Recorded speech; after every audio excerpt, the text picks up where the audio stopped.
अच्छा यार, राइट। आज के सेशन में जो मैंने आपको समझाना था वो बेसिकली ये था कि एच को लिखने के ना दो तरीके होते हैं। एक होता है सिमेंटिक एच ठीक है, और एक होता है नॉन सिमेंटिक सिमेंटिक का तरीका ना, दो तरीके होते हैं, सिमेंटिक वे और नॉन सिमेंटिक वे, ठीक है।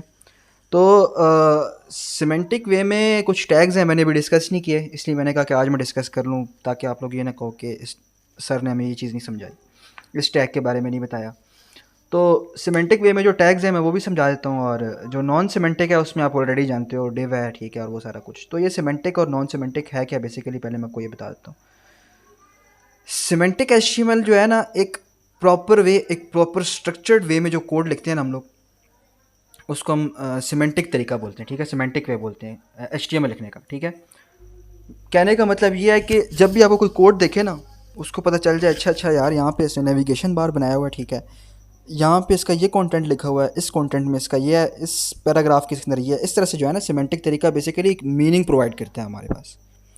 जो एक स्ट्रक्चर्ड तरीके को आप बोल सकते हो कि एक सिमेंटिक जो वे होता है ना हमारे पास, वो एक स्ट्रक्चर्ड वे होता है हमारे पास, ठीक है। जो नॉन सिमेंटिक वे है ना हमारे पास, वो हमारे पास नॉन स्ट्रक्चर्ड होता है, ठीक है। उसमें आप इल स्ट्रक्चर्ड सा कोड लिखते हो, ठीक है, इतनी समझ नहीं आती उस कोड की। अगर आपका कोड मैं रिव्यू करूँ या आपका कोड कोई और डेवलपर रिव्यू करे, उसको ऐसा समझ भी नहीं आएगी उस कोड की, ठीक है। और सिमेंटिक वे में कोड लिखने का फ़ायदा ये है कि एसईओ, सर्च इंजन ऑप्टिमाइजेशन का आप लोगों ने बहुत ज़्यादा सुना होगा ना। तो जो सिमेंटिक वे में आपका एचटीएमएल में कोड लिखा जाता है ना, अल्टीमेटली यही एचटीएमएल सीएसएस जावास्क्रिप्ट या रिएक्ट जेएस जो बनाते हो, अल्टीमेटली यही जाके आपका वेबसाइट्स बनती है, और वही वही वेबसाइट्स आप लोग जाके किसी भी यूआरएल के ऊपर किसी भी यूआरएल के ऊपर जाके आप ना अपलोड कर देते हो, बेसिकली वेब होस्टिंग करते हो और अपलोड कर देते हो। तो अगर आप चाहते हो आपकी वेबसाइट्स सर्च इंजन के हिसाब से ना ऑप्टिमाइज्ड हो, ठीक है, और तो इस सब के लिए ना आपको सिमेंटिक तरीका अख्तियार करना चाहिए। ऑनेस्टली पर्सनली मैं खुद ऐसे इस्तेमाल नहीं करता क्योंकि मैं लेज़ी हूँ, ठीक है। तो मैं बस सेक्शन डिव यही इस्तेमाल करता रहता हूँ। तो मैं अब चाहता हूँ कि अगर सिमेंटिक वे में अगर आपने कोड लिखना है तो आपने कैसे लिखना है, मैं आपको थोड़ा बहुत ये बता देता हूँ। एक सेकेंड। हाँ, खोलो माइक खोलो, क्या सवाल है। आज जी मुझे ये पूछना था कि कहते हैं सेमेंटिक टैग में तो बहुत सारे आ रहे हैं, article, aside, details, figure, footer, header, हाँ मेन, मैं पता वो नहीं क्या क्या बहुत सारे। हाँ मैं वो बताता तो हूँ ये कि सारे जरूरी हैं या सिर्फ नॉर्मल, सिर्फ header, navigation, article, session, footer, सिर्फ इतने तक नॉर्मल है? इतना ज़्यादा नॉर्मल रखो यार, इतना कोई ख़ास ज़रूरत नहीं है। लेकिन अगर आप चाहते हो वाकई में आपकी वेबसाइट रियली ऑप्टिमाइज्ड हो ना, तो फिर आपको इन चीज़ों को ज़रा देखना पड़ता है। अदरवाइज़ अच्छा। लाजमी अदरवाइज़ तो नहीं है ना ये कि लाजमी सारा? नहीं है, नहीं नहीं, लाजमी नहीं है ये चीज़। ये मैं आपको ये बता रहा हूँ, अगर आप चाहते हो आपका कोड थोड़ा बहुत रीडेबल फॉर्म में हो ना, तो ठीक है। कोड की रीडेबिलिटी को बढ़ाने के लिए ना आप ये सिमेंटिक वे इख्तियार करो। अदरवाइज़ आप सिंपल सेक्शन डिव इस्तेमाल करके भी कर सकते हो। क्या है आज हम लोग क्या डिस्कस करने वाले, एचटीएमएल अप्रोचेस। अच्छा।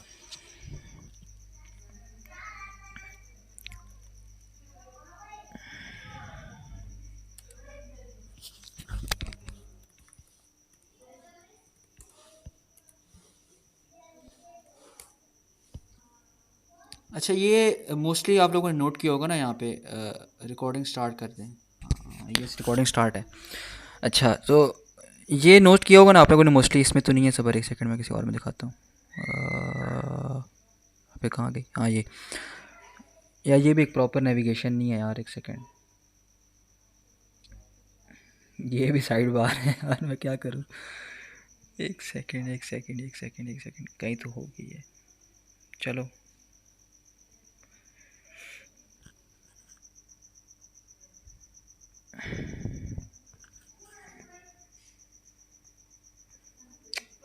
हाँ, ये देख रहे हो आप लोग यहाँ पे, ये हमारे पास क्या है, एक प्रॉपर नेविगेशन बार है, ठीक है। नेविगेशन बार, ये जो टॉप पे होते हैं ना हमारे पास, जहाँ पे home, anime list, new season, यानी इस तरह की जितनी भी चीज़ें आ रही होती हैं उसको हम बोलते हैं नेविगेशन बार, ठीक है। इस तरह के जो नेविगेशन, कहीं कहीं कुछ कुछ वेबसाइट्स में ऐसा होता है कि कहीं पे एक नेविगेशन बार होगा, कहीं पे मल्टीपल नेविगेशन बार्स होंगे, ठीक है। इस तरह की वेबसाइट्स में आप लोगों ने देखा होगा काफ़ी। मिसाल के तौर पर मैं जाता हूँ, क्या नाम है यार उसका, अमेज़ॉन, हाँ अमेज़ॉन।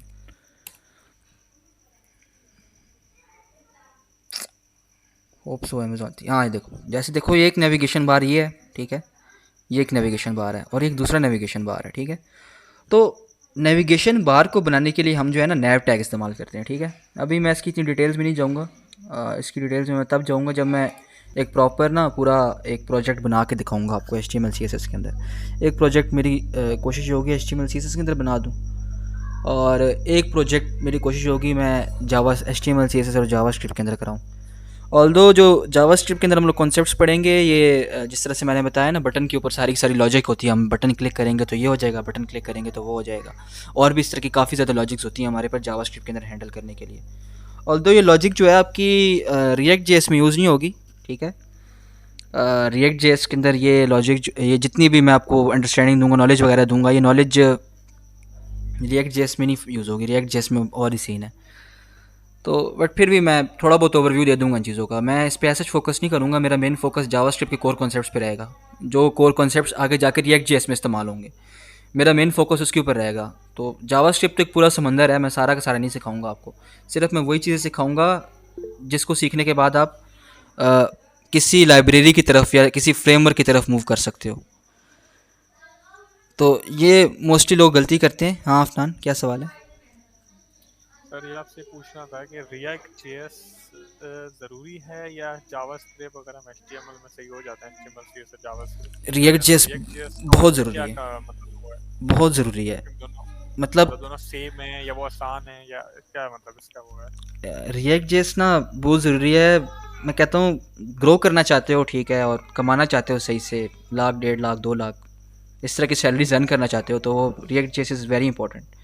आप रिएक्ट जेएस वो सीख हार्ड लो। डिस्क से एचटीएमएल सीएसएस इन जावास्क्रिप्ट जो तीनों है का या मजबूआ है, इन तीनों का मजबूआ है, इन तीनों को मिला के मिक्सचर है? मिक्सचर है। आप समझो, HTML की अलग फाइल बनाते हो, CSS की अलग फाइल बनाते हो, जावास्क्रिप्ट की अलग फाइल बनाते हो। रिएक्ट जेएस में ऐसा कुछ नहीं करना पड़ेगा तुम्हें। रिएक्ट जेएस में तुम एक ही फाइल बनाओगे, उसी में तुम्हारी HTML हो जाएगी। CSS अगर तुम नॉर्मल CSS लिखना चाहते हो, अगर प्लेन CSS लिखना चाहते हो, उसके लिए तुम्हें ऑल्दो एक अलहदा फाइल बनानी पड़ेगी। बट ये कि HTML और जावास्क्रिप्ट को मिला देती है तुम्हारी रिएक्ट जेएस। जो है देखो यहाँ पे मैंने HTML भी वो लिखी हुई है। इजी है इनकी बनिस्बत या? यार नहीं, इजी तो कुछ भी नहीं होता। इजी तो जावास्क्रिप्ट भी नहीं है, इजी तो CSS भी नहीं है। नहीं वो तो है लेकिन मतलब हार्ड तो ये ना बहुत ज्यादा जिस तरह हार्ड हो जाता है। नहीं, इतनी मुश्किल नहीं है कि आप समझ ना सको इसको, इतनी मुश्किल नहीं है रिएक्ट जेएस। एक स्पेसिफिक पैटर्न है, वही पैटर्न बार बार रिपीट होता देखोगे आप लोग। बस वो पैटर्न समझ लिए तो समझ लो रिएक्ट जेएस आ गई, ठीक है। हो सकता है कहीं कहीं थोड़ी बहुत लॉजिक चेंज हो, बहरहाल एक स्पेसिफिक पैटर्न है, वही बार बार रिपीट होता रहेगा। अगर मैं जावास्क्रिप्ट सीख लूँ तो पाइथन अलहदा सीखनी पड़ेगी या वो दोनों सेम? नहीं नहीं नहीं नहीं नहीं, देखो, Python is a totally different thing, JavaScript is a totally different thing, ठीक है। पाइथन में आप ए आई का बड़ा नाम सुना होगा ना, chat GPT is an AI model, ठीक है। एक AI का मॉडल है चैट जीपीटी, जो है वो AI का मॉडल है। चैट जीपीटी आप कह सकते हो, उसका जो कोड लिखा गया था बेसिकली वो पाइथन के अंदर लिखा गया था। और जो AI रिलेटेड स्टफ होता है ना आपका, वो ज़्यादातर पाइथन में लिखते हो आप, ठीक है। और ज़्यादातर क्या यूज़ ही पाइथन होती है, मोस्टली मोस्टली पाइथन यूज़ होती है। वैसे जावास्क्रिप्ट के अंदर भी आप AI इंटीग्रेट कर सकते हो, ये चीज़ भी मैंने देखी हुई है और सुनी भी हुई है। जावास्क्रिप्ट के अंदर भी लोग AI की मॉडल्स बनाते हैं, but Python is the most popular.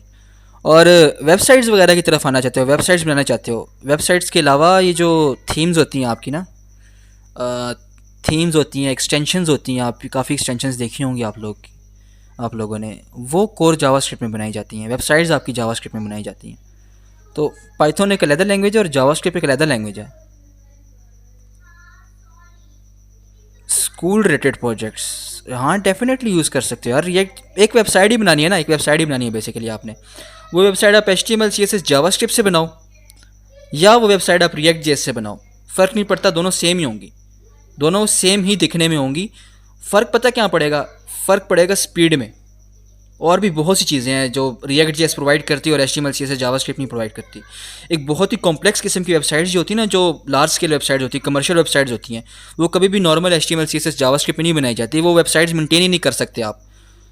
वो कोड में इतनी बसड़ मच जाती है कि वो समझ में कुछ नहीं आती, स्पैगेटी बन जाती है कोड की।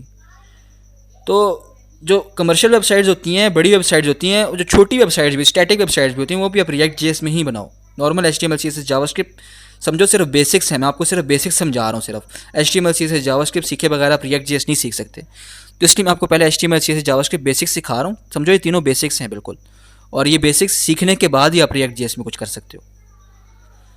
एप्लीकेशंस जो होती हैं ना, एप्लीकेशंस जो मोबाइल एप्लीकेशंस होती हैं आपकी, ठीक है, एंड्रॉयड एप्लीकेशंस होती हैं, आईओएस एप्लीकेशंस होती हैं, वो रिएक्ट जेएस में नहीं, वो आप रिएक्ट नेटिव में बना सकते हो, ठीक है। React native further more react JS की एक्सटेंशन है। अगर आप रिएक्ट जेएस सीख जाते हो ना, तो आपको लिटरली 2 हफ्ते या 3 हफ्ते लगेंगे रिएक्ट नेटिव सीखते हुए, क्योंकि दोनों के जो है ना कोर कॉन्सेप्ट्स ऑलमोस्ट सेम है। कुछ चीज़ें डिफरेंट हैं बट कोर कॉन्सेप्ट्स दोनों के सेम है, रिएक्ट नेटिव की भी रिएक्ट जेएस की भी।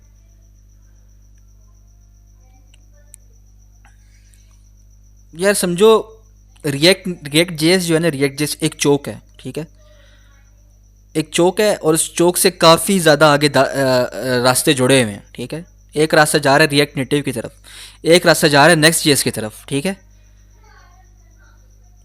तो एक रिएक्ट जेएस सीख लेने से आप और भी काफ़ी चीज़ें सीख सकते हो, या इन अदर वर्ड्स एक जावास्क्रिप्ट सीख लेने से आप आगे बहुत सी चीज़ें सीख सकते हो, सही है। तो और भी बहुत सी लाइब्रेरीज और भी बहुत से फ्रेमवर्क्स हैं, लाइक एंगुलर हो गया, ठीक है। एंगुलर के अलावा यू हो गया, ठीक है, VUE इस तरह से करके है, UJS बोलते हैं उसको, यू हो गया, ठीक है। और भी बहुत सी लाइब्रेरीज और फ्रेमवर्क्स हैं, बट मैं स्पेसिफिकली आपको यहाँ पर रिएक्ट जेएस सिखाऊंगा, क्योंकि मुझे वो बेस्ट लगती है out of all of them. हाँ बोलो। सर फिर डिफरेंस क्या है व्यू जेएस, रिएक्ट जेएस और एंगुलर जेएस? आपने जैसे कि रिएक्ट जेएस बताया कि रिएक्ट जेएस बहुत फास्ट होती है जब इसको यूज किया जाता है, तो फिर एंगुलर और व्यू डॉट जेएस क्यों नहीं? या फिर हालांकि व्यू डॉट जेएस भी जावास्क्रिप्ट की ही लाइब्रेरी है, फ्रेमवर्क है। यार देखो, हर एक लाइब्रेरी और हर एक फ्रेमवर्क के ना कुछ प्रोज एंड कॉन्स होते हैं, ठीक है। बट रिएक्ट जेएस स्पेसिफिकली मैं आपको इसलिए सिखा रहा हूँ, एंगुलर जेएस और यू जेएस इसलिए नहीं सिखा रहा क्योंकि वो मुझे खुद नहीं आती। मजाक कर रहा हूँ, बट एंगुलर और यू जेएस जो है यार, इसलिए नहीं सिखा रहा क्योंकि आजकल अगर तुम मार्केट देखो ना, मार्केट जो ग्रोइंग मार्केट है वो रिएक्ट जेएस की है, ठीक है। देर आर मन सेवरल की है। मन स्टैक्स, एग्जैक्टली मैं बताता हूँ इसके बारे में भी, ठीक है। जो ग्रोइंग मार्केट है वो रिएक्ट जेएस की है, ठीक है, रिएक्ट जेएस की। रिएक्ट जेएस सीखने से मन स्टैक्स भी आजकल काफ़ी पॉपुलर है। मन स्टैक्स ना एक फुल स्टैक डेवलपमेंट की उसमें फील्ड में आ जाता है, मतलब आप फ्रंट एंड भी बनाते हो, वेबसाइट का बैक एंड भी बनाते हो, ठीक है। ये चीज़ भी काफ़ी पॉपुलर है आजकल, काफ़ी जॉब्स वगैरह मिल रही हैं, ठीक है, इस चीज़ के ऊपर। हायरिंग रेट अगर देखो तो रिएक्ट जेएस का हायरिंग रेट ज़्यादा है as compare to Angular JS भी और यू जेएस भी। जो नई वेबसाइट्स बन रही हैं और जो नई चीज़ें, नई एप्लीकेशंस जो बन रही हैं ना आपकी, वो रिएक्ट जेएस में बन रही है, ठीक है। और इन अदर वर्ड्स अगर मैं टू बी ऑनेस्ट आपको समझाऊँ, एक चीज़ बताऊँ, अभी आप बोलोगे कि अभी आप कुछ और कह रहे थे और बाद में कुछ और कह रहे हो, बट ये है कि रिएक्ट जेएस की मार्केट जो है ना, या रिएक्ट जेएस के अंदर एप्लीकेशंस बनना 2019-2020 में बंद हो गई थी, ठीक है। जो पुरानी एप्लीकेशंस बनी हुई रिएक्ट जेएस पे वो तो बनी हुई हैं, ठीक है। उसकी मेंटेनेंस वगैरह करना और वो सारा कुछ करना वो तो है। उसके लिए अगर लेट सपोज एक कंपनी है, ठीक है, उसने एक बहुत बड़ी कमर्शियल वेबसाइट बनाई हुई है, ठीक है, रिएक्ट जेएस के अंदर बनाई हुई है, ठीक है। तो लेट सपोज 2016-2017 में उसने बनाई थी वो वेबसाइट, और अब तो डेफिनेटली अब वो एक वेबसाइट रिएक्ट जेएस में बनी हुई है, तो जो डेवलपर्स वो हायर करेगी उस वेबसाइट को मेंटेन करने के लिए, वो भी रिएक्ट जेएस की हायर करेगी ना। बट अब जो चल रहा है ना आजकल मार्केट में, हाँ, बैक एंड डेवलपमेंट भी आप वीएस कोड में कर सकते हो।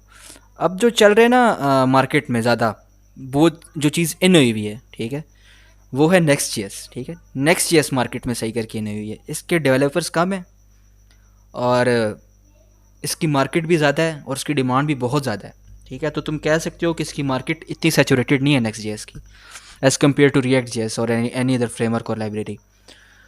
और नेक्स्ट जेएस सीखने के लिए आपको पहले रिएक्ट जेएस आनी चाहिए, और सिर्फ रिएक्ट जेएस नहीं, एक्सप्रेस जेएस, नोड जेएस, जिस तरह मन स्टैक से भी मैंने बोला ना, M stands for Mongo dB, R stands for react JS, E stand for express JS और N stands for node JS.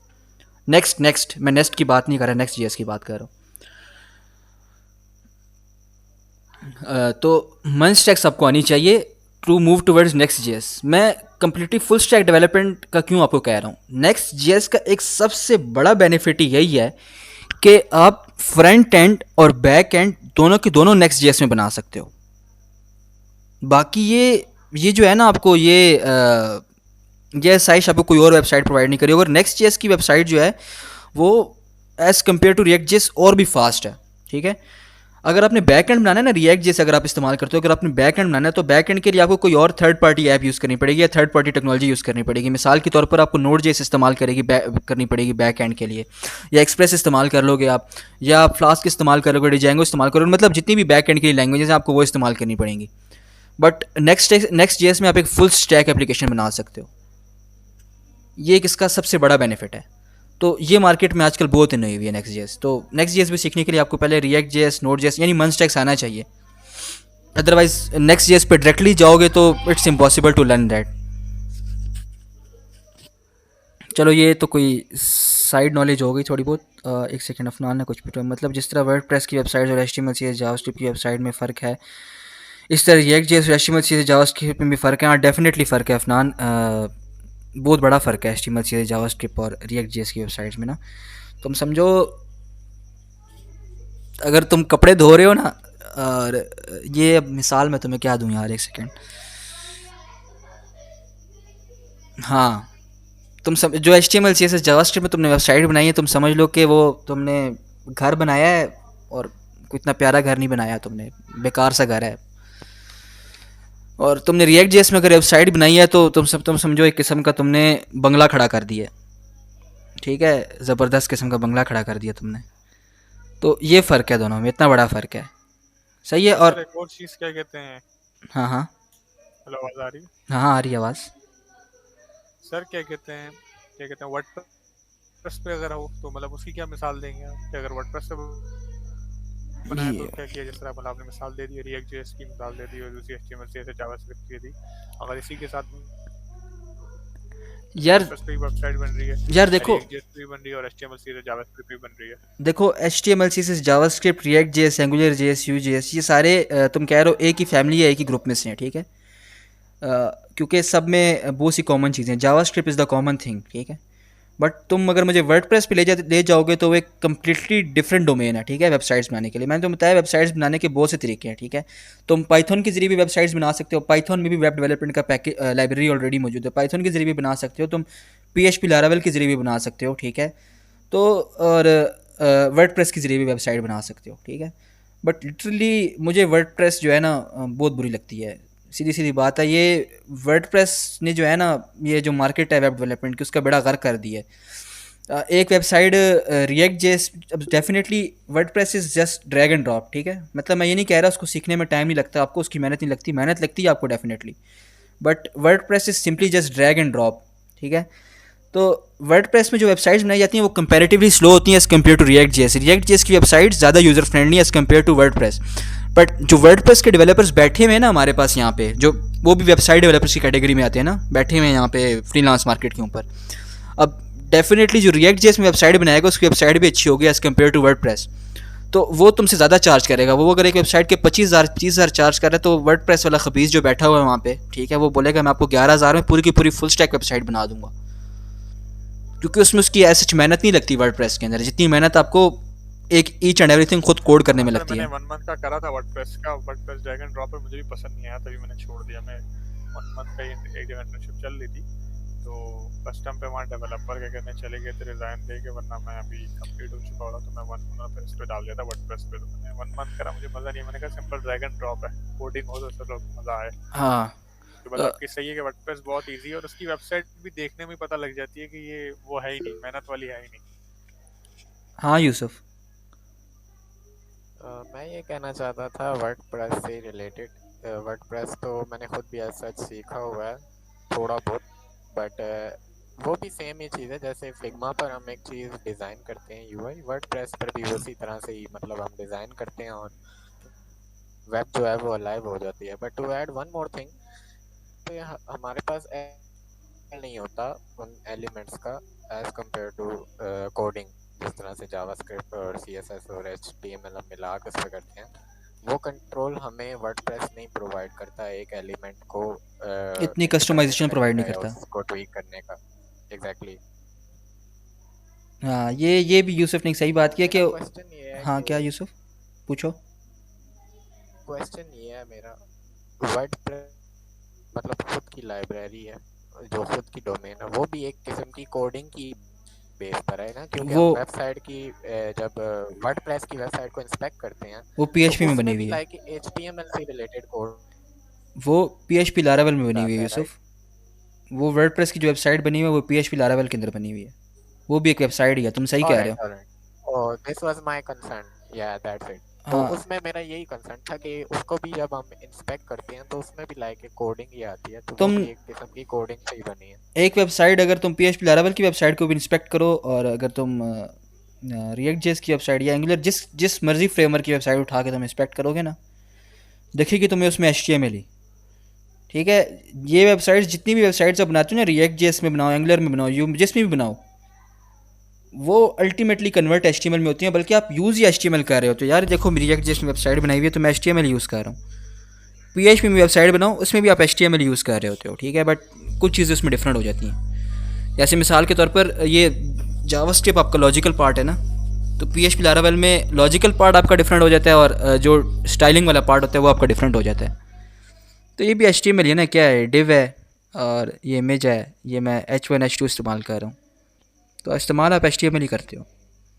Ultimately जितनी भी वेबसाइट्स होती हैं, चाहे पाइथन में बनाओ, जिसमें बनाओ, वो कन्वर्ट वो HTML में होती हैं। HTML is the basic format जो एक वेबसाइट आपके पास जो है ना शो कराता है यहाँ के ब्राउज़र के ऊपर, चाहे वो PHP लारावेल में हो, चाहे वो रिएक्ट में हो, चाहे HTML CSS जावास्क्रिप्ट हो, चाहे वो पाइथन के ज़रिए बनाओ, जिस मर्ज़ी के ज़रिए बनाओ, तो अल्टीमेटली रेंडर जो होता है ना आपके पास ब्राउज़र में, वो HTML ही रेंडर होता है।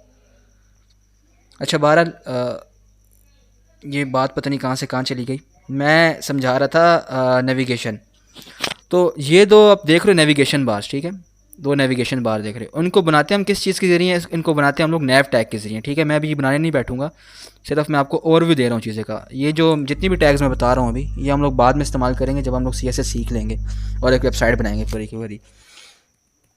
तो this is a naive tag, ठीक है। ये ओपनिंग टैग है, ये क्लोजिंग टैग है, ठीक है। And the rest of the जो है ना, ये जितना भी स्टफ़ है यहाँ का, वो इस नैव में चला जाएगा, ठीक है। एक पहले नैव में चला जाएगा, और एक दूसरा नेविगेशन बार भी देख रहे हो उसके नीचे, वो दूसरे नैव में चला जाएगा, ठीक है। दो अलग अलग नेविगेशन बार बनाओगे आप, ठीक है। अब इस नैव टैग आप यूज़ करो ना करो फ़र्क नहीं पड़ता, आप इसकी जगह डिव भी इस्तेमाल कर लो, कोई फ़र्क नहीं पड़ता। These are all containers basically. जितने नैव कर लो, सेक्शन कर लो, हेडर फुटर, मैं बताऊंगा हेडर फुटर के बारे में, मेन के बारे में कर लो, ठीक है। और उसके अलावा डिव की बात की मैंने, UL अनऑर्डर्ड लिस्ट, तुम इन सबको एक किस्म का कंटेनर समझ लो, बस ये सारे कंटेनर्स हैं, और हर एक कंटेनर का डिफरेंट डिफरेंट पर्पज़ है, ठीक है। वो पर्पज़ अगर आप वायलेट करके किसी और चीज़ के लिए इस्तेमाल करना चाहते हो तो इट्स टोटली नॉर्मल, आपको HTML रोकेगा नहीं। मिसाल के तौर पर मैं UL नहीं इस्तेमाल करता, मैं नॉर्मल डिव इस्तेमाल कर लेता हूँ, and I guess using div भी मैं शायद अनऑर्डर्ड लिस्ट क्रिएट कर सकता हूँ, लेकिन उसके लिए मुझे फिर CSS इस्तेमाल करनी पड़ेगी, या मुझे कोई आइकन इस्तेमाल करने पड़ेंगे। तो कहने का मकसद ये है कि एक पर्पज़ को छोड़ के एक चीज़ को आप दूसरे पर्पज़ के लिए भी इस्तेमाल कर सकते हो, ठीक है। मैं चाहूँ तो ये जो नैव इस्तेमाल कर रहा हूँ मैं डिव की जगह नॉर्मल नैव इस्तेमाल करना शुरू करने को मैं कर सकता हूँ, ठीक है। मुझे HTML नहीं रोकेगी इस चीज़ से, ठीक है। मैं अगर नॉर्मल टेक्स्ट लिखना चाहूँ इस नैव टैग्स के दरमियान, तो मैं नॉर्मल टेक्स्ट भी लिख सकता हूँ, मुझे HTML नहीं रोकेगी, ठीक है। तो इसमें ऐसा कोई हार्ड एंड फास्ट टूल नहीं होता, मैं आपको समझाना ये चाह रहा हूँ। इसमें कोई ऐसा हार्ड एंड फास्ट टूल नहीं होता इन चीज़ों का। हाँ, बस सिंटेक्स आपको फॉलो करना पड़ता है, ठीक है। जो टैग्स के नाम है, जो एट्रीब्यूट्स के नाम है, वो आपको फॉलो करने पड़ते हैं, बट ऐसा कोई हार्ड एंड फास्ट टूल नहीं होता जो नॉर्मल प्रोग्राम में आपको फेस करना पड़ता है। ये आपको नहीं रोकेगा इस चीज़ से। बहरहाल हर एक टैग का बस एक पर्पज़ है, और आपने उस टैग को उसी पर्पज़ के लिए इस्तेमाल करना है, बस आपने इस चीज़ को याद रखना है। अब जिस तरह नेविगेशन बार बनाना है तो उसके लिए मुझे नैव टैग चाहिए, ठीक है, और मुझे एक दूसरा नेविगेशन बार बनाना है तो उसके लिए मुझे नैव टैग चाहिए, ठीक है। अच्छा, ये चीज़ें कैसे बनी है, कैसे नहीं बनी, वो बात की बहस है, सिर्फ मैं भी आपको टैग समझा रहा हूँ। अच्छा, अब दो नेविगेशन बार हैं, to wrap this multiple navigation bar, ठीक है, हम इस्तेमाल करते हैं हेडर का टैग, ठीक है, जिसमें हमारे पास जितनी भी नेविगेशन बार हो, चाहे एक हो चाहे दो, वो हमारे पास आ जाते हैं हेडर के टैग के अंदर, ठीक है। जिस तरह मैंने बताया था कि आप एक पूरे के पूरे पेज को ना उसमें रैप कर देते हो, सेक्शन के टैग में रैप कर देते हो, ठीक है। मिसाल के तौर पर एक पूरा पूरा पेज है ना, ठीक है, आप इसको सेक्शन में रैप कर दोगे। इसी तरह जिस तरह मल्टीपल नेविगेशन बार हैं, आप उसको किस में रैप कर दोगे? हेडर में रैप कर दोगे। कंसिडर इट इज़ अ बड़ा कंटेनर, एक बड़ा कंटेनर है हेडर का, ठीक है, उसमें दो छोटे कंटेनर्स हैं, एक ये नैव है, एक दूसरा नैव है। अच्छा, बहरहाल एक हेडर हो गया, ठीक है, हेडर बना लिया आपने। अब रेस्ट ऑफ द कंटेंट जो है ना आपका, ठीक है, जो बाकी बाकी कंटेंट है आपका, ठीक है, वो मेन टैग में आ जाता है। जितने भी सेक्शंस हैं, एक ये सेक्शन है, फिर कोई लेट सपोज एक यहाँ पे कोई सेक्शन है, एक यहाँ पे कोई लेदर सेक्शन है, यहाँ पे कोई लेदर सेक्शन है, वो सारा का सारा आप किस में आ जाएगा, मेन के टैग में आ जाएगा, ठीक है। हेडर और फुटर के अलावा जितना भी कंटेंट है वो आप मेन टैग में डाल दो, ठीक है। Again it's just a good practice, आप इसको फॉलो करो ना करो कोई फ़र्क नहीं पड़ता, सही है, it's just a good practice. आप इसको इस्तेमाल करो ना करो ऐसे कोई फ़र्क नहीं पड़ता। अगर SEO ऑप्टिमाइज्ड वेबसाइट चाहते हो तो उसके लिए आप इन टैग्स का इस्तेमाल करो, ठीक है। एक सेकंड यार, एक सेकंड। अच्छा, उसके बाद ये फुटर का टैग है, ठीक है, जो मोस्ट ऑफ द वेबसाइट्स में आप लोगों ने देखा होगा, यहाँ पे नीचे ये फुटर है पूरा का पूरा, ये इसका एक फुटर है। उसके लिए आप क्या इस्तेमाल करते हो, फुटर इस्तेमाल करते हो। अब मेरी मर्ज़ी, मैं यहाँ पे ना फुटर इस्तेमाल करूँ, ना मैं मेन इस्तेमाल करूँ, ना मैं हेडर इस्तेमाल करूँ, ना मैं नैव इस्तेमाल करूँ। करने को मैं इसकी जगह ये भी कर सकता हूँ। एक सेकंड, मैं क्या करता हूँ, मैं सेक्शन बना लेता हूँ। यहाँ भी मैं क्या करता हूँ, मैं सेक्शन बना लेता हूँ। इधर भी मैं क्या करता हूँ, सेक्शन बना लेता हूँ। बट अब देखने से समझ में नहीं आ रही आपको इसको कि भाई ये सेक्शन क्या कर रहा है, ये सेक्शन क्या करना है, सेक्शन का क्या मकसद है। इसको देख के आपको समझ भी नहीं आ रही इस बात की। अगर मैं इसको जाके डिव हटा लूँ यहाँ पे, ठीक है, अगर मैं इसकी जगह डिव डाल दूँ, और राइट, तो अब तो बिल्कुल ही आपको कोई मीनिंग प्रोवाइड ही नहीं हो रहा इस HTML को देखने के बाद। बट अगर मैं सिमेंटिक वे इस्तेमाल करूँ, ठीक है, सिमेंटिक HTML का तरीका इस्तेमाल करूँ, तो उससे एक प्रॉपर मीनिंग मिल रहा है मुझे पता चल रहा है। अच्छा अच्छा, ये मेरा हेडर टैग है, ठीक है, इसके अंदर मेरे नेविगेशन बार होंगे, रेस्ट ऑफ द कंटेंट मेरा, ठीक है, वो इसमें आ जाएगा। अच्छा, ये यार एक और शॉर्टकट बताना चाहता हूँ मैं आप लोगों को। एक तो ये है कि ये नैव थे ना, ये मल्टीपल नैव्स थे, ठीक है, तो कंट्रोल करके डी प्रेस करोगे ना, जितने भी नैव्स होंगे ना, जितने सेलेक्ट करना चाहते हो कर सकते हो, ठीक है, कंट्रोल D से ये कर सकते हो। दूसरा, मल्टीपल लाइन सेलेक्ट करना चाहते हो, मिसाल के तौर पर मैं एक ये लाइन सेलेक्ट करता हूँ, एक ये करता हूँ, एक ये करता हूँ, एक ये करता हूँ, एक ये करता हूँ, इसके दरमियान कुछ लिखना चाहते हो वो लिख सकते हो, ठीक है। ये कंट्रोल प्रेस करके, सिंपली कंट्रोल प्रेस करके ये जहाँ जहाँ करना चाहते हो वहाँ क्लिक कर दो, ठीक है। एक ये शॉर्टकट था। उसके अलावा कोई और शॉर्टकट था मेरे जहन में।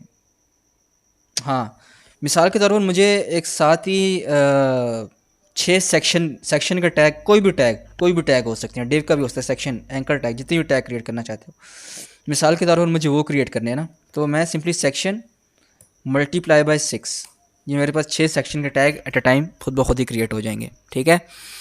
और भी शॉर्टकट्स हैं काफ़ी, मैं वो भी सिखाना चाहूँगा आपको बाद में, बट वो मैं 2 चीज़ों का कॉन्सेप्ट जब दे दूँगा ना, उसके बाद मैं आपको बताता हूँ।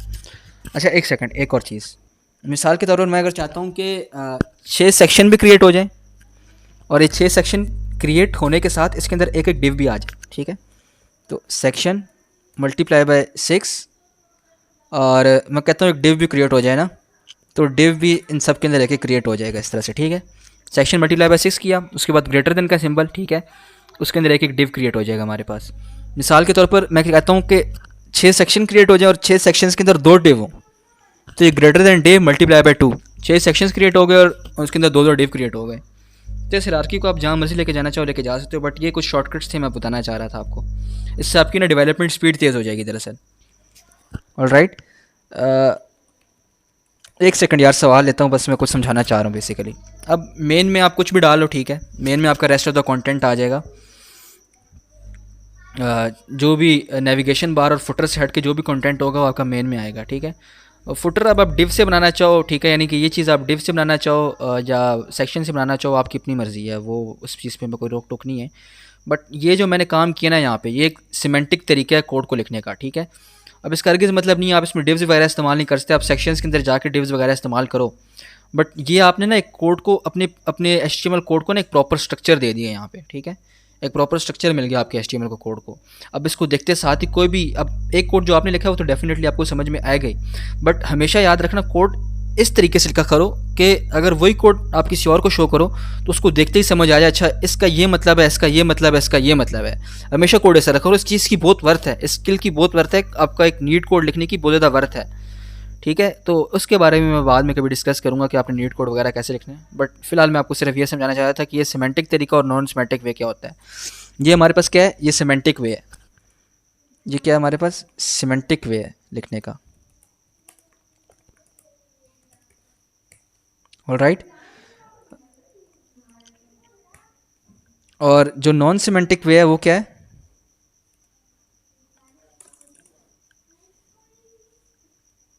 नॉर्मल जो लिखते हैं आई थिंक वो नॉन सेमेंटिक है, जिसमें हेडर फुटर सेक्शन एग्जैक्टली, मतलब नॉर्मली स्टार्ट कर। एग्जैक्टली।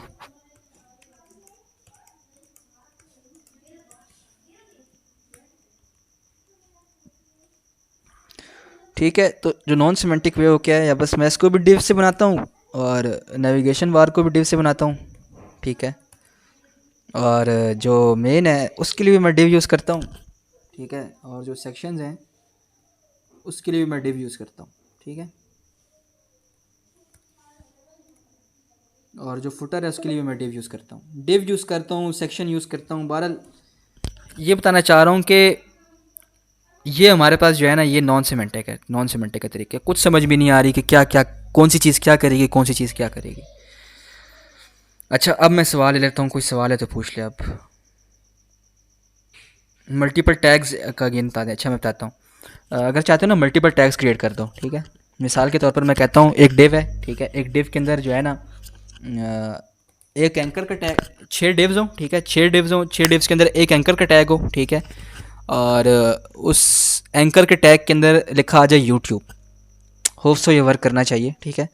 तो डिव मल्टीप्लाई बाय 6, ये 6 डिव्स बना लिया मैंने, ठीक है। आगे ग्रेटर देन का सिंबल, एक एंकर का टैग हो बीच में, ठीक है।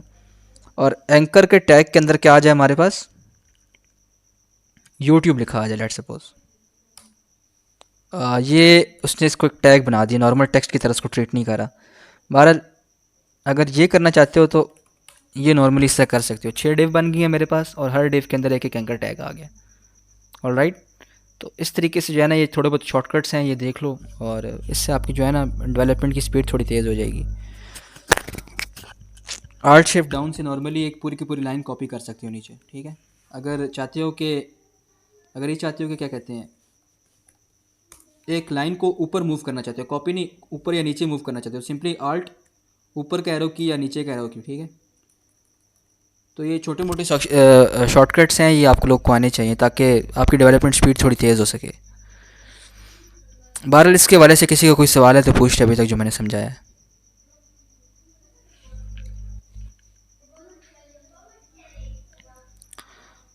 कोई सवाल नहीं है तो मैं, हाँ अच्छा, मेरा ये एक सवाल है कि इसमें असाइड का या आर्टिकल का ये भी लिखना हाँ जरूरी है? हाँ क्योंकि हाँ W3 स्कूल में मैं भी देख रहा हूँ एक चार्ट बना रहा है, हाँ हेडर, नैव, सेशन, आर्टिकल, असाइड। क्योंकि जाता अगर मेन अगर हम खाली ये लिखें हेडर, नैव, ठीक है, उसके बस नीचे मतलब 2-4 क्या कहते हैं सेक्शन लिख दें, ठीक है, और बस मतलब दिस इज़ एंड कर मोर दें, देन इनफ यार, और जो एंड का होता है बस इनफ है, दिस इज़ मोर देन या इनफ। ज्यादा उसमें जरूरत तो नहीं है कि नहीं हम नहीं, मतलब बहुत ज्यादा डाल रहे हो इतनी नीटी सेक्शन? इतनी नीटी ग्रिटीज़ में जाने की ज़रूरत नहीं है, ठीक है। But this is more than ठीक इनफ, ठीक। ठीक है।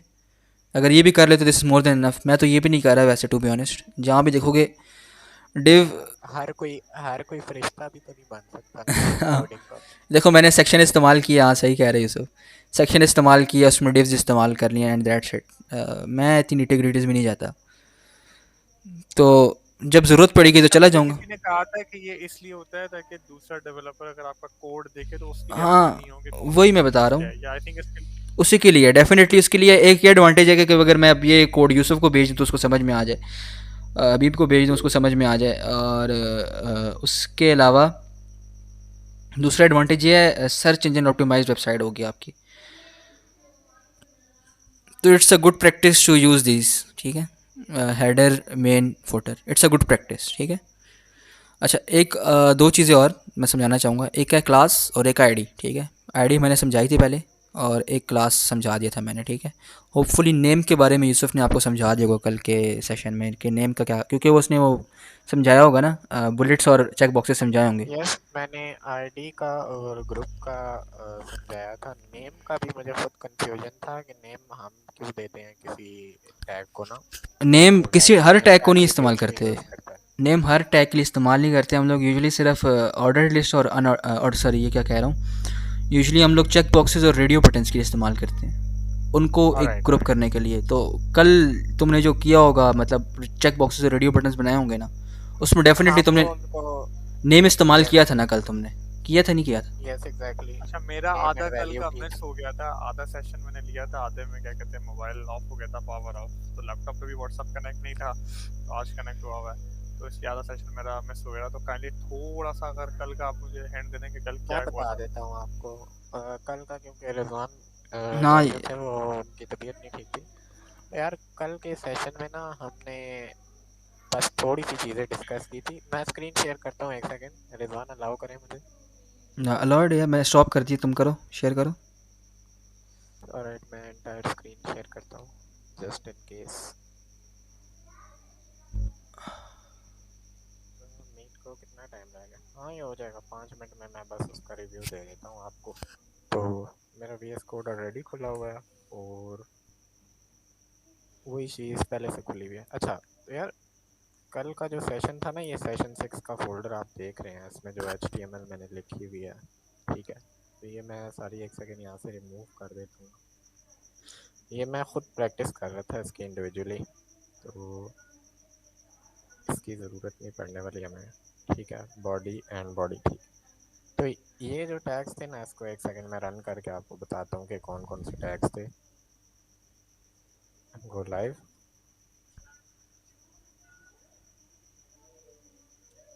अच्छा तो यार कल ना हमने बेसिकली इसी के फॉर्म के हवाले से पढ़ा था, लेकिन जो आप पहले ऊपर जो चीज़ देख रहे हो, दिस इज़ div 1। तो ये बेसिकली div 1 ही है, और div 1 के अंदर मैंने लिखा था पैराग्राफ, ठीक है। और उसके बाद div 2 बनाई, उसके अंदर हेडिंग डाल दी मैंने। फिर ये H3 की हेडिंग डाल दी। उसके बाद मैंने एक फॉर्म का इनपुट डाला, जैसा कि रिजवान भाई बता रहे थे कि फॉर्म कोई भी हम चीज़ डालते हैं, मेन हेडर फुटर, उसी तरह फॉर्म का भी एक सिमेंटिक वे है ना।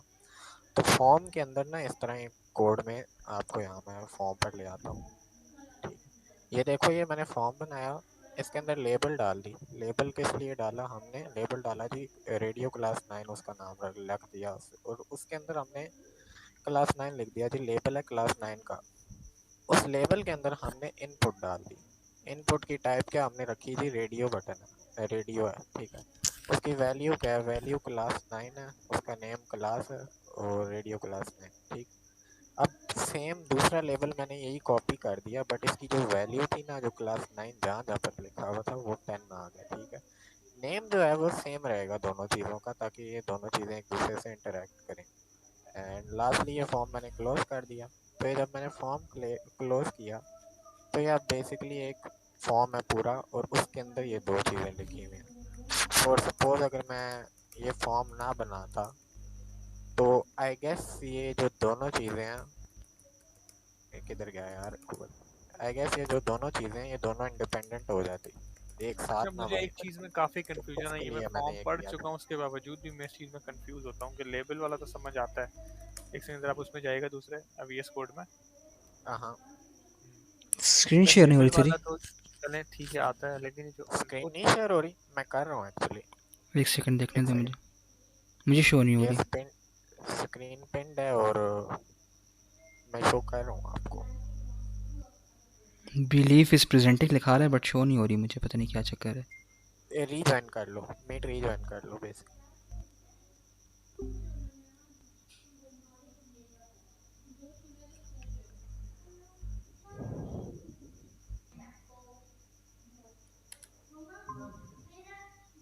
यू 9 नेम फिर आईडी, ये चीज़ें मैं काफ़ी समझने की कोशिश करता हूँ, लेकिन मेरे सर के ऊपर से गुजर जाती हैं। ये चीज़ समझ नहीं आती कि इनपुट टाइप रेडियो, फिर वैल्यू 9, नेम क्लास, फिर आईडी क्लास, ये थोड़ा अच्छा मुझे इसको मैं कंफ्यूज करती है। वॉक थ्रू कर देता हूँ, ठीक है। इसको मैं कमेंट आउट करता हूँ, यही कोड हम दोबारा से लिखते हैं, ठीक है। अब ये वाला जो कोड है मैंने डिसेबल कर दिया, लेकिन यही कोड हम दोबारा लिख रहे हैं, तो मैं उसको थोड़ा सा वॉक थ्रू दे देता हूँ जल्दी से। ये देखो, ये मैंने फॉर्म बनाया, ठीक है। ये फॉर्म बन गया। ठीक ये है। रिमूव कर देना है इसका जो एट्रीब्यूट आ रहा है। ये फॉर्म बन गया। अब इस फॉर्म के अंदर मैं भाई लेबल डालता हूँ, लेबल लिखकर एंटर कर दो सिंपल। लेबल अब हम क्यों वो डालते हैं, किस लिए इसके अंदर? लेबल हम इनपुट्स के लिए डालते हैं, ठीक है। और लेबल 4 ये लिखा आ रहा है कि हम लेबल किस चीज़ का बना रहे हैं। चेक बॉक्स का भी बना सकते हैं, रेडियो बटन का भी बना सकते हैं, और भी काफ़ी सारे एट्रीब्यूट्स हैं, उनका भी हम बना सकते हैं। तो हम यहाँ पर बेसिकली वो पूछ रहे हैं लेबल किस लिए बना रहे हैं। हम फर्ज करो कि लेबल बना रहे हैं जी चेक बॉक्स का, ठीक है। चेक बॉक्स 1 मैं इसको लिख देता हूँ कि हम इसका लेबल बना रहे हैं, और इसके अंदर मैं चेक बॉक्स 1 के अंदर आउटपुट दें इसका, जब हमने लेबल फॉर चेक बॉक्स किया तो उसका आउटपुट क्या आया? इसका आउटपुट क्या आएगा मीन्स? उसका वो दिखाएं, लाइव प्रीव्यू दिखाएं ना, मतलब ये देखो ना, एक सेकंड, चेक बॉक्स का लाइव प्रीव्यू, एक सेकंड में दिखाता हूँ। लेबल फोर चेक बॉक्स, इसका लाइव प्रीव्यू इस हाँ तरह से आएगा हाँ ब्राउजर पे। चेक बॉक्सेस ये होते हैं बेसिकली, एक सेकंड, ये चेक बॉक्सेस होते हैं, ठीक है। ये तीनों अब एक फॉर्म में हैं, तो यही तीनों हम बना रहे हैं यहाँ पे। चेक बॉक्स वन, यहाँ पर चेक बॉक्स के चलो छोड़ो, मैं इंग्लिश लिख देता हूँ यहाँ पर, लैंग्वेजेस का लेबल बना देते हैं, ठीक है। अब इसी लेबल के अंदर मैं इनपुट डाल रहा हूँ। इनपुट की टाइप क्या है? Check box. वो पूछ रहे कौन सा इनपुट डाल रहे हो ना, उसकी टाइप बता रहा हूँ। फिर वैल्यू क्या आएगी जो हमने यहाँ ऊपर लिखी है, इंग्लिश इसकी वैल्यू है। फिर वो पूछेगा नेम क्या देना चाहते हो इसको, इनपुट को, ठीक है। नेम मैं इसको दे रहा हूँ जी लैंग्वेज, ठीक है। फिर इसको आईडी देनी है मैंने, आईडी में क्या दे रहा हूँ इसको, बेसिकली क्या चेक कहते हैं, बॉक्स। बेसिकली यार ये जो होता है ना आपके पास अफनान, जो चेक बॉक्स फॉर इस्तेमाल कर रहे हो ना आप, दैट इज़ फॉर इनपुट। ये किसके माइक से शोर आ रहा है इतना? जो आप जो फॉर आप यूज़ कर रहे हो ना basically Afnan, that is for the input, ठीक है। जो आपने इनपुट नीचे डिक्लेयर किया हुआ ना, जो में लेबल 4 चेक बॉक्स लिखा है, इसका इसका आउटपुट में मतलब क्या आएगा, ताकि थोड़ा मैं क्लियर बताता कर हूँ पाऊँ। आपको। इनपुट में आपने एडिट दी होगी, ठीक है, कोई ना कोई, ठीक है। और लेबल में आपने फॉर दिया होगा, सही है। ठीक है, जो फॉर में आपने वैल्यू दी हुई है ना check box one, that would be exactly सही है। Same according to the ID, ठीक है। देखो ऊपर लेबल लिखा हुआ, label for check box one, और नीचे इनपुट में आईडी दी हुई है चेक बॉक्स वन, ठीक है। अब इससे होगा क्या, आपने फॉर की वैल्यू भी सेम दी है और उस आईडी की वैल्यू भी सेम दी है, इससे होगा क्या, इससे होगा ये बेसिकली, आप जब इंग्लिश पे टैप करोगे ना, इंग्लिश पे जब टैप करोगे, इंग्लिश वाले उसके ऊपर वैल्यू के ऊपर टैप करोगे, यूसर ज़रा दिखाना ब्राउज़र पे। हाँ, इंग्लिश वैल्यू के ऊपर टैप करो यूसुफ, ऊपर। ये नहीं नहीं, चेक बॉक्स के ऊपर नहीं, इंग्लिश वाले लेबल के ऊपर टैप करो। टैप करो इंग्लिश लेबल के ऊपर टैप करो, सेलेक्ट करो, टैप करो। हाँ देखो इंग्लिश लेबल के ऊपर, हाँ इसने इंग्लिश लेबल के ऊपर टैप किया ना। हाँ, टैप करते जाओ यूसुफ इंग्लिश के ऊपर यार, जहाँ लिखा हुआ है, अल्लाह के बंदे जहाँ लिखा हुआ है, जो लेबल है, चेक बॉक्स नहीं जो लेबल है। हाँ, ये सिंगल सिंगल टैप करो आराम आराम से। अच्छा, हाँ ये देखो, ये लेबल के ऊपर टैप करने से चेक बॉक्स जो है ना, चेक अनचेक हो रहा है, तो वो फॉर आईडी की वजह से हो रहा है बेसिकली। जो तुम फॉर इस्तेमाल कर रहे हो और जो तुम आईडी इस्तेमाल कर रहे हो, देखो फॉर में जो तुमने वैल्यू दी है वो भी सेम है, और आईडी भी जो तुमने वैल्यू दी है वो भी सेम दिया है।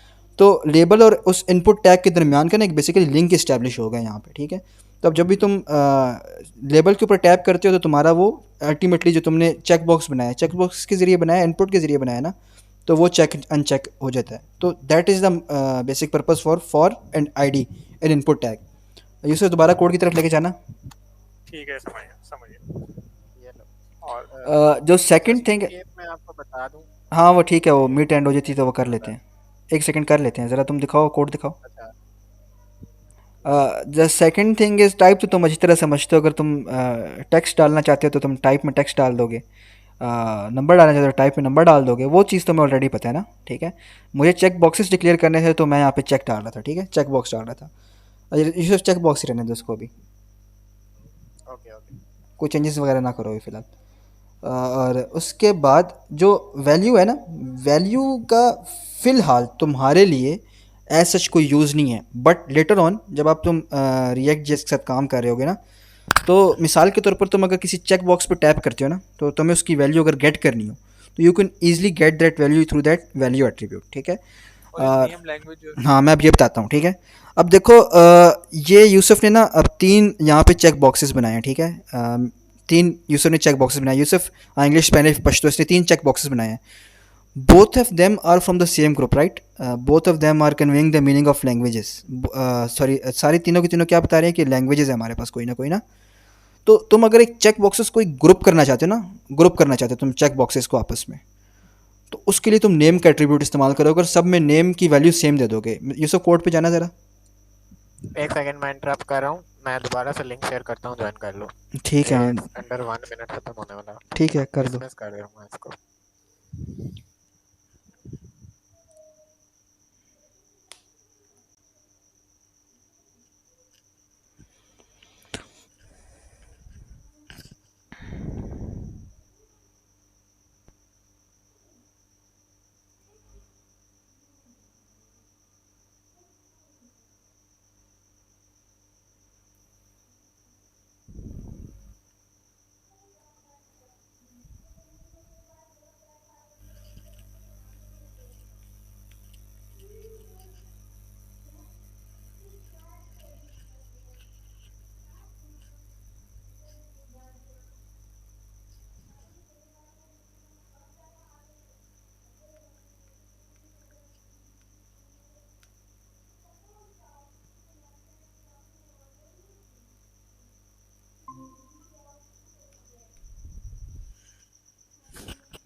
इसको स्क्रीन शेयर कर दे। हाँ मैं कर रहा हूँ।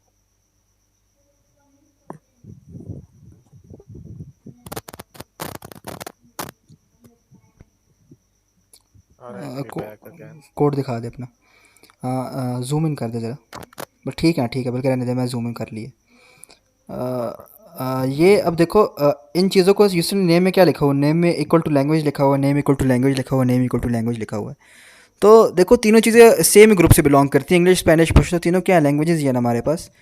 तो इन तीनों चीज़ों को ग्रुप करने के लिए हमने नेम इस्तेमाल किए। अभी तुम्हें नेम की यहाँ पे ऐसे वर्ड समझ में नहीं आ रही होगी, बट यूसुफ तुमने अगर कहीं वो किया हुआ है क्या कहते हैं अच्छा अगर हम ये करें लेबल फॉर चेकबॉक्स, ठीक है, और input type is equal to checkbox और ID is equal to checkbox, I that's guess it, value name. हटा दे, नेम हटा दे, एक सेकंड इसका क्या यूसुफ, फर्क पड़ता है? उसे बात करने दो। क्या बोला आपने, दोबारा रिपीट करो। मैंने कहा अगर हम label for is equal to checkbox करके और नीचे input type is equal to checkbox, value हटाएं, नेम हटाएं और ID is equal to checkbox, तो इसमें क्या फर्क पड़ेगा अगर इसमें हम आउटपुट करें? चेक बॉक्स में ना कोई फ़र्क नहीं पड़ेगा तुम्हें, ठीक है। चेक बॉक्स में कोई फ़र्क नहीं पड़ेगा।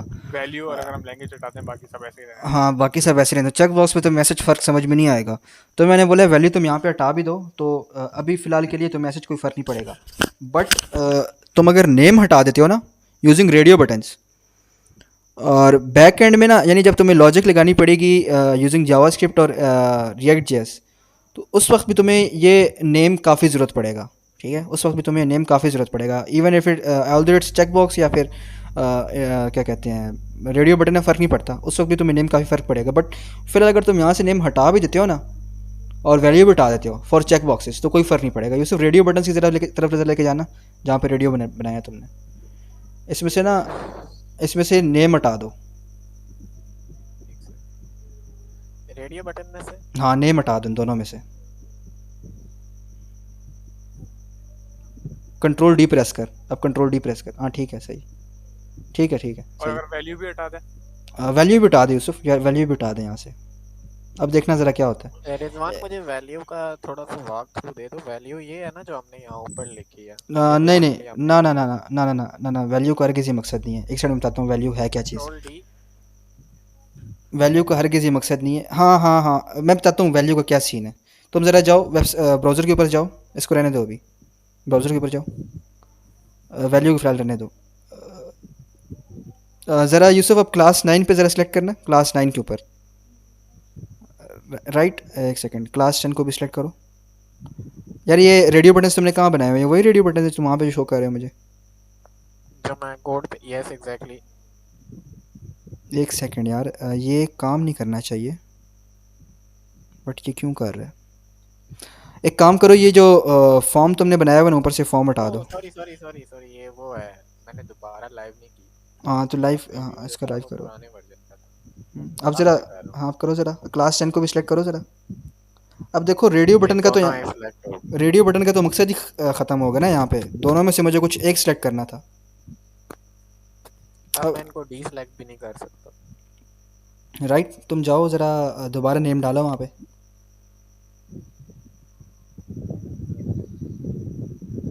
अब ज़रा जाओ, अब ज़रा जाके करना ज़रा ब्राउज़र के पास, ब्राउज़र पे जाओ। हाँ अब ज़रा करो। अब हाँ अब देखो, अब नेम ने उसने क्या बताया है, नेम ने उसको ये बताया कि ये जो दो रेडियो बटन्स हैं ना, ये एक सेम ग्रुप से बिलोंग करते हैं, ठीक है, एक सेम ग्रुप से बिलोंग करते हैं, क्लास के ग्रुप से बिलोंग करते हैं। और टाइप हमने क्या रखी हुई है, रेडियो। रेडियो का मतलब क्या हुआ, कुछ एक सिलेक्ट होना चाहिए, आइदर क्लास 9 और आइदर क्लास 10, अगर कोई थर्ड भी होता क्लास 11 भी होता, आइदर क्लास 11। हमने उन तीनों को ग्रुप करके रख दी एक जगह पे। अब उन तीनों में से आप कुछ एक सिलेक्ट कर सकते हो। अगर तुम वो ग्रुपिंग हटा दो, अगर तुम इसको बिल्कुल अनग्रुप कर दो, नेम हटाने से तुमने उसको बिल्कुल अनग्रुप कर दिया ना, उसको तो पता ही नहीं चलेगा ये रेडियो बटन कौन से ग्रुप से बिलोंग करता है, ये रेडियो बटन कौन से ग्रुप से बिलोंग करता है, ठीक है। तो हमने उसको अनग्रुप कर दिया, तो वो उसको सेपरेट काउंट करेगा, और जब सेपरेट काउंट करेगा तो वो हर रेडियो बटन चेक होता रहेगा, तो वो तो रेडियो बटन का सारा मकसद ही ख़राब हो जाएगा। तो बेसिकली ग्रुपिंग के मकसद के लिए ना हम लोग नेम इस्तेमाल करते हैं, ठीक है। और तुम्हारे पास जितने भी रेडियो बटन्स हैं, जितने भी चेक बॉक्सेस हैं, तो उसमें जो नेम की वैल्यू होगी, जैसे यहाँ पे यूसुफ ने लिखा हुआ name is equal to class, तो जो नेम की वैल्यू है वो सब रेडियो बटन्स और सब चेक बॉक्सेस पे सेम ही रहेगी। रही बात अब यूसुफ की कि वैल्यू का क्या मकसद है यहाँ पे, ठीक है। वैल्यू का मकसद बेसिकली ये है ना कि अब मिसाल के तौर पर मैं अब इस रेडियो बटन पे टैप करता हूँ, ठीक है।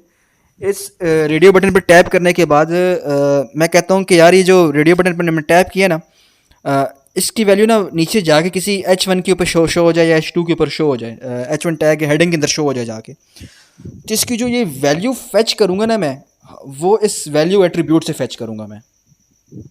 तो ये जो, हाँ, यूसुफ जो कह रहा था ना कि इसकी वैल्यू और उसकी वैल्यू सेम होनी चाहिए, तो Yusuf it's not an hard and fast rule कि आप इसकी वैल्यू सेम रखो, डिफरेंट भी रख सकते हो, बट यूजुअली अब जाहिर सी बात है, जब मैंने क्लास 9 पे टैप किया तो मुझे क्लास 9 की वैल्यू ही चाहिए होगी ना। मुझे यही चाहिए होगा कि हाँ भाई इस बंदे ने क्लास 9 पे वो की है, तो आप यहाँ पे वही रखते हो जो आपने ऊपर वहाँ पे लेबल में रखा हुआ है, ठीक है।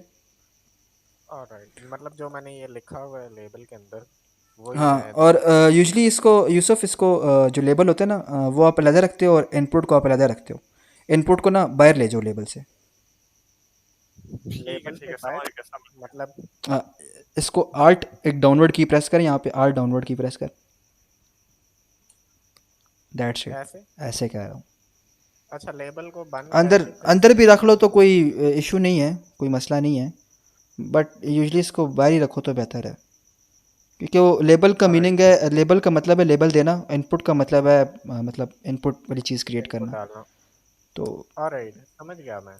तो ये होपफुली अब समझ में आ गया होगा, आई गेस। मतलब कि इसको नीचे इस वजह से हम कर रहे हैं ताकि सपोज फ्यूचर में हम टारगेट करते हैं इस चीज़ को थ्रू हाँ, CSS या जावास्क्रिप्ट, तो वो हाँ, ये चीज़ उसमें ना अफेक्ट हो। ये चीज़ राइट, उसमें इफेक्ट ना हो, डेफिनेटली सही कह रहे हो। Alright, got my point. ठीक है। तो होपफुली ये चीज़ समझ में आ गई होगी। बड़ा प्यारा फॉर्म बनाया है वैसे कल तो तुमने, ज़रा दिखाओ फॉर्म। इतना प्यारा भी नहीं है नहीं, ये। फिर उसके बाद यार फॉर्म में बेसिकली सब जो चीज़ें हैं जो मतलब हमें ज़रूरी हैं वो मैंने कवर की थी, और उसमें टेक्स्ट एरिया मैंने कवर किया था। टेक्स्ट एरिया किसी ये क्या प्रेजेंट बनाया नीचे, प्लेसेस पर विकीपीडिया कुछ बनाते रहे हो तुम, सिलेक्ट योर सिटी। ये आई फ्रेम वेबसाइट है अच्छा ना, अच्छा अच्छा, हाँ उसका हाँ। विकिपीडिया का आई फ्रेम डाल दिया है इसमें। ये बेसिकली इस्तेमाल बेसिक ये इस्तेमाल करना वेबसाइट। मुझे भी सिखा दे, मुझे भी नहीं आता, ज़रा दिखाइए आई फ्रेम कैसे बनाते हैं। आई फ्रेम कैसे डालते हैं? ना मुझे भी नहीं आता, मुझे अच्छा, भी सिखा दो। एक सेकंड में आई फ्रेम का वॉक थ्रू दे देता हूँ। इसको मैं दोबारा से कमेंट आउट करता हूँ। ऑल राइट, ठीक है, बस जस्ट लिंक देना है और आगे हाइट और विड्थ दे देनी है। कुछ इस तरह से यार, ये देखो। आई, ओहो, ये मैं कमेंट आउट कमेंट थ्रू देखता कमेंट कमेंट के बाहर जाके लिखो ना, स्क्रॉल डाउन करो, स्क्रॉल अप कर हूँ। लो आई मर्जी। फ्रेम हाँ ठीक है, आई ठीक है। फ्रेम इंटर, ठीक है। तो वो सोर्स मांग रहा है, मैं उसको सोर्स दे देता हूँ विकी का। ठीक है, विकी वेबसाइट खोली मैंने, इसका ये पूरा जो कॉपी ऑल राइट। सोर्स में पेस्ट कर देता हूँ। अब ये फ्रेम बॉर्डर, ये एट्रीब्यूट तो मुझे नहीं पता, तो मैंने इसको बेसिकली जो वेब पे मैंने किया हुआ है वो मैंने वो किया हुआ है, हाइट विड्थ दी हुई है पिक्सेल्स की फॉर्म में। हाँ तो हाँ, इसको भी हम उसी तरह अच्छी हाइट मैं दे देता हूँ इसको 500 पिक्सेल्स की। बस और दैट्स इट विड्थ यार। अफनान, अगर आप लीव करना चाहते हो तो लीव कर दो, क्योंकि जो मैंने चीज़ें समझानी थी आज वो समझा दी हैं। टास्क के हवाले से सुनते जाओ, बस टास्क क्या करना है। ये जो फॉर्म के हवाले से सारा कुछ समझाया है मैंने ना, ये इस वीकेंड पे करना है, ठीक है। मुझे वीडियो भेजनी है, या ग्रुप में भेज दो, ग्रुप में भेज दो तो बेहतर है, और मुझे मेंशन कर दो साथ। और क्या कहते हैं, ताकि बाकियों को भी पता चले ना कि भाई आप काम कर रहे हो। तो वो भी करें। वीडियो स्क्रीन रिकॉर्डिंग भेजनी है या लैपटॉप में करके मोबाइल में बना के? जैसे तुम्हें बेहतर लगे, स्क्रीन रिकॉर्डिंग करना चाहते हो तो स्क्रीन रिकॉर्डिंग टास्क कर लो। है क्या, जरा बता दें या लिख के? टास्क यार चलो मैं डिस्क्रिप्टिव फॉर्म में भेज दूंगा टास्क क्या, ठीक है? हाँ, टास्क डिस्क्रिप्शन में दे देना। नहीं, डिस्क्रिप्टिव फॉर्म में डिस्क्रिप्शन भेज में ही दूँ। बता दें, लेकिन क्या कहते हैं मतलब कि ऐसे ही बता दें वैसे फॉर्म बनाना है, ठीक है? वर्बली। फॉर्म ठीक है, बनाना है, ठीक है, और उसमें जितने भी इनपुट के टैग समझाए हैं अभी तक मैंने, ठीक है। वो सारे यूज़ करने हैं। तो वो डिस्क्रिप्टिव फॉर्म में बता दूंगा क्या क्या इस्तेमाल करना है उस फॉर्म के अंदर। वो यूज़ हो रहा होगा ठीक बेसिकली सबके अंदर, तो वो तुम खुद फिगर आउट करोगे कि तुमने क्या इस्तेमाल करना है इसमें। वो सब कुछ यूज़ हो रहा होगा ठीक उसमें। है। एज इट इज कोई फॉर्म आप भेजेंगे, मतलब पिक्चर हाँ किसी की फॉर्मेट के इस तरह का हाँ बनाना रिजवान, है? हाँ, क्या कह रहे हो रिजवान, यूसुफ? वो हमजा बिलाल कह रहा है कि जो शॉर्टकट की है ना, वो भी डिस्क्रिप्शन में लिख लेना। वो तो आप वहीं पर शेयर कर देना, और जो टास्क है वो मुझे दे देना, मैं उसको आगे जो है ना पीपीटी की बेस में शेयर कर दूंगा, जैसे ठीक हम है, करते होते हैं यूजुअली। ठीक है, ठीक वीकेंड है। का जो टास्क है वो पीपीटी अच्छा, में होगी। सेकंड चीज मुझे एक सवाल ये करना था, मैंने शायद यूसुफ भाई से पूछा, रिजवान भाई आपसे भी, कि ये जो दो ग्रुप्स हमारे व्हाट्सएप पे बने हुए हैं, फ्रंट एंड बैच 1 वाला और कम्युनिटी वाला, इन दोनों में से मेन कौन यस, सा फ्रंट एंड नहीं बैच बैच वाला। वन ही है। है? अच्छा, फ्रंट एंड बैच 1 वाला है। हाँ, कम्युनिटी क्या है, उसमें बस एक्स्ट्रा शेयर होते रहते हैं, जैसे कोई इन्फॉर्मेशन होगी या फिर किसी का क्वेश्चन चैटिंग के हो लिए गया बनाया हुआ कुछ बस, उससे रिलेटेड। हाँ, नॉर्मल ठीक चैटिंग है, के लिए बनाया ठीक हुआ। ठीक ठीक है। ठीक है यार, आज का सेशन मेरे ख्याल से यही एंड है। बाकी फिर इंशाल्लाह मैंने कुछ मंडे से बोलना था, मिलते हैं। हाँ ये बताना था कि यार मंडे को ना, मैं मंडे का सेशन और भी ज़्यादा इंपॉर्टेंट है, क्योंकि मंडे को मैं समझाऊंगा गिट एंड गिटअप कैसे यूज़ करते हैं और इसका क्या हाँ यूज़ केस है। एग्जैक्टली। तो अच्छा, एचटीएमएल आज एंड है यहाँ पे? बस HTML आज हाँ ख़त्म है यहाँ पे। एक और चीज़, एक ठीक और चीज़, एक और चीज़, सॉरी मैं एक और चीज़ भूल गया था। यूसुफ जाओ ना यार, अब मैं क्या स्क्रीन शेयर करूँगा, जरा VS कोड पे जाओ सर अपने, हाँ हाँ। डिव या सेक्शन कुछ भी बना लो। डेव या सेक्शन? बस बना हुआ है, बना हुआ है, ठीक बना है। चलो हाँ, बना दो, बस बना लो। डिव बना लो, एंकर बना लो, कुछ और चीज़ भी बना लो, इमेज बना लो। डेव बना दिया, इसके अंदर क्या एंकर एंकर भी डाल डाल दूँ? दे, एंकर भी डाल दो, एक और नीचे इसके एंकर, नीचे जाके एक और इमेज डाल दो। हाँ, इमेज लगा दो यहाँ पे। हाँ ठीक है, डिव में जाके क्लास लिख दो। डेव में जाके क्लास लिख दूँ ना? हाँ, क्लास लिख दो और कुछ भी नाम डाल दो। ऑल राइट यार, ये एक और चीज़ है, जिस तरह मैंने तुम लोग को समझाया था पहले कि आईडी का क्या मकसद होता है। आईडी का मकसद मैंने तुम लोग को समझाया था ना, किसी भी टैग को एक यूनिक आइडेंटिफायर देना हो तो वो आईडी के ज़रिए दे सकते हो, ठीक है? और सेम काम तुम लोग क्लास के ज़रिए भी कर सकते हो, ठीक है? सेम जो मकसद आईडी का है, वही सेम मकसद तुम लोग क्लास के ज़रिए भी कर सकते हो। द ओनली डिफरेंस इज़ कि अगर आपने किसी एक डिव को, लेट सपोज एक आईडी दे दी कि ये है होम पेज, ठीक है? एक आईडी दे दी तुमने होम पेज, तो रिकॉर्डिंग स्टार्ट है ना? हाँ रिकॉर्डिंग स्टार्ट है, तो वही सॉरी। वही जो सेम वो है ना हमारे पास, क्या कहते हैं, वही सेम आईडी हम लोग किसी और को नहीं दे सकते। एक एक डिव को मैंने, या किसी भी एक टैग को भी, या डिव मैं नहीं कहता, किसी भी एक टैग को अगर आपने ID they the home page, वो सेम आईडी आप किसी और टैग को नहीं दे सकते। आया वो अगर और एक क्लास, क्लास का क्या सीन है? क्लास का ये सीन है कि अगर एक क्लास को इसने अब दे दी ना, क्लास ABC, तो वो तुम जितने मर्जी टैग्स को देना चाहो क्लास दे सकते हो। ऑल तो राइट। मतलब हमने सिंपल क्लास बना ये क्या दिया। कहते हैं, मल्टीपल को हम क्लास दे सकते हैं, और आईडी एक क्या कहते हैं, एक क्या कहते हैं स्पेसिफिक के लिए होती है, यूनिक। हाँ, यस। यूनिक होती है, ठीक है। ठीक आईडी का एक और मकसद है, आईडी का एक और बहुत बड़ा मकसद है, वो ये है कि यार नोटिस किया होगा कि होम पे टैप करोगे तो या अबाउट पे टैग करते हो या कॉन्टैक्ट अस पे टैप करते हो, तो एक डिफरेंट पेज पे चले जाते हो तुम लोग। या तो एक डिफरेंट पेज पे चले जाते हो, या तो फिर स्क्रॉल डाउन करके ना उस सेक्शन की तरफ तुम लोग मूव ऑन कर जाते हो। काफ़ी वेबसाइट्स में तुम लोगों ने देखा होगा ना, एक अबाउट पे टैप करते हो तो कोई और पेज खुल जाता है, तो कुछ और टैप करते हो कुछ और पेज खुल जाता है। तो Rizwan, that is done through ID basically. तो ये हम लोग बाद में डिस्कस करेंगे, जब हम लोग CSS वगैरह कर रहे होंगे ना, तो तब हम लोग क्लास और आईडीज़ का काफ़ी इस्तेमाल कर रहे होंगे।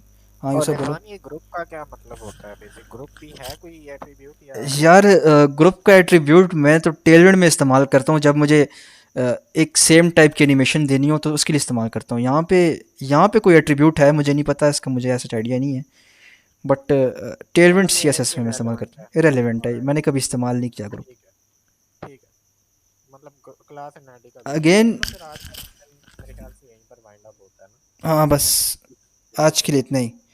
VS कोड के शॉर्टकट्स बताने हैं, और सेशन कितना टास्क बताना है। और टास्क बताना है। ठीक है यार, बस आज के लिए इतना ही। मंडे के सेशन में मैं गिट एंड गिटअप कैसे यूज़ करते हैं वो बताऊंगा, और उसका यूज़ केस क्या इस्तेमाल करेंगे क्यों वो भी बता दूंगा। हाँ हाँ, ठीक है, सही है फिर। अल्लाह हाफिज़। ठीक है, अल्लाह हाफ़िज़, रिकॉर्डिंग अल्लाह ऑफ कर देना वो। हाँ, रिकॉर्डिंग मैं ऑफ कर देता हूँ।